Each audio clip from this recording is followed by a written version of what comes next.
ओम श्री गुरुवे नमः।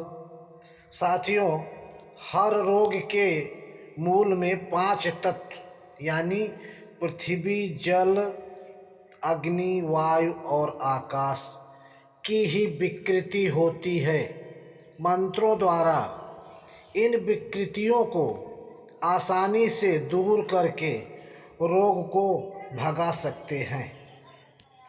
विभिन्न बीज मंत्रों की विशद जानकारी प्राप्त करके हम अपनी संस्कृति धरोहर का लाभ उठाना चाहिए। मान लीजिए, पहला तत्व हमारा पृथ्वी तत्व है। इस तत्व का स्थान मूलाधार चक्र में है। शरीर में पीलिया, कमलबाय आदि रोग इस तत्व की विकृति से होते हैं। भय आदि मानसिक विकारों में इसकी प्रधानता होती है। पृथ्वी तत्व के विकारों को शांत करने के लिए लम बीज मंत्र का उच्चारण करते हुए किसी पीले रंग की चौकोर वस्तु का ध्यान करें। इससे थकान मिटेगी, शरीर हल्कापन होता है।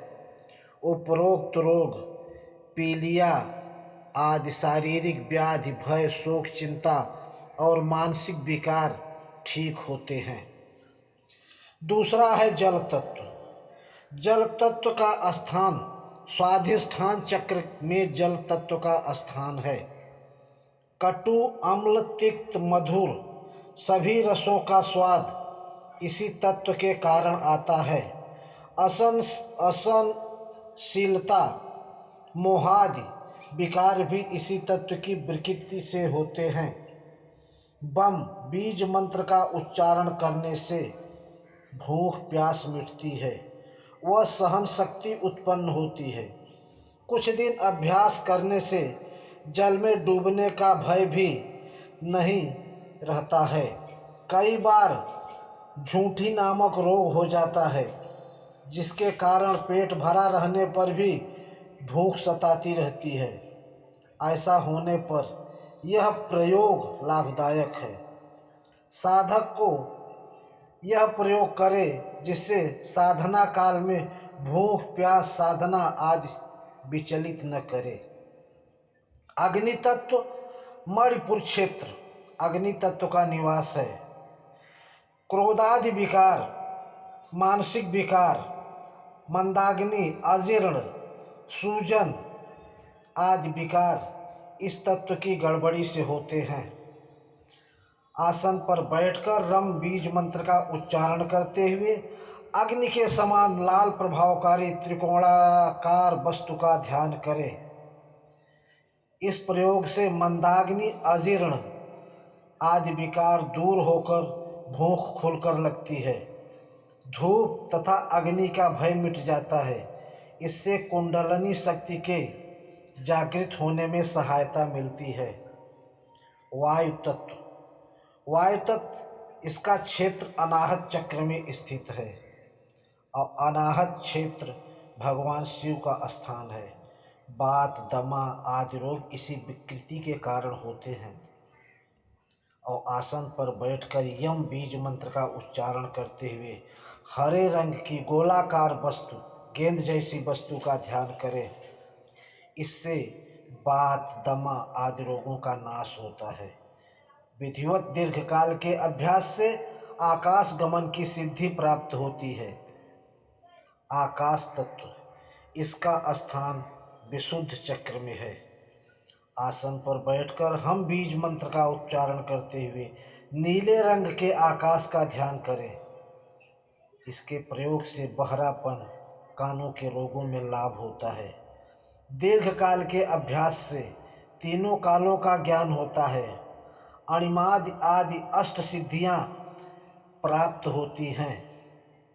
विभिन्न तत्वों की विकृतियों से होने वाले सभी रोग निम्न पथ्यापथ्य का पालन करना पड़ता है। और पथ्य में दूध, घी, मूंग, चावल आदि मुरमुरे इन सब चीज़ों का प्रयोग करना चाहिए।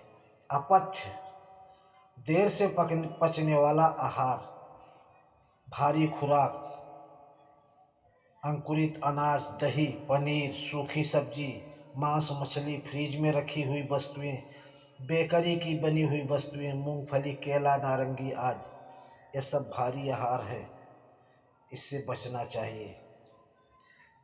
इस तरीके से पीछे बताई गई सभी चीज़ों का यदि हम सही ढंग से प्रयोग करेंगे तो हमारे जीवन में किसी प्रकार की व्याधि का संक्रमण नहीं होगा। हमको हमारा कर्तव्य है कि पांचों तत्व जो हमारे शरीर में स्थित हैं इनका सही तालमेल होना चाहिए। इसके लिए हमें आसन, प्राणायाम, प्रत्याहार, ये सब मुद्राएं, ये सब करनी चाहिए। आसन और प्राणायाम मुद्राओं के बारे में मैं आपको बाद में एक एक करके बताऊंगा, क्योंकि मुद्राएं जो हैं ये पांचों जो उंगलियां हैं इसमें हमारे पांचों तत्व मौजूद हैं और इन्हीं पांचों तत्व के आधार पर हम बड़े आराम से इनको कंट्रोल कर सकते हैं। आसन द्वारा हम अपने शरीर को सुव्यवस्थित रख सकते हैं। प्राणायाम द्वारा हम अपने विकारों को, वायु तत्व को, ये सब पर कंट्रोल कर सकते हैं।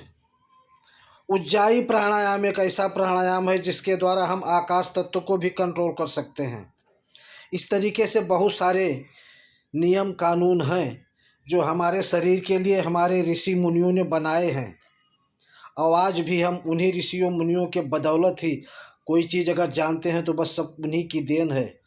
बाकी इसमें हमारा अपना कुछ भी नहीं है, उन्हीं के बताए हुए रास्ते पर हम चल रहे हैं। अब ये ज़रूर है कि उन्होंने जितना बताया है उतना हम सब कर नहीं पाते हैं। अगर उसका हम दशांश भी कर लें तो हम अपने आप को धन्य मानेंगे।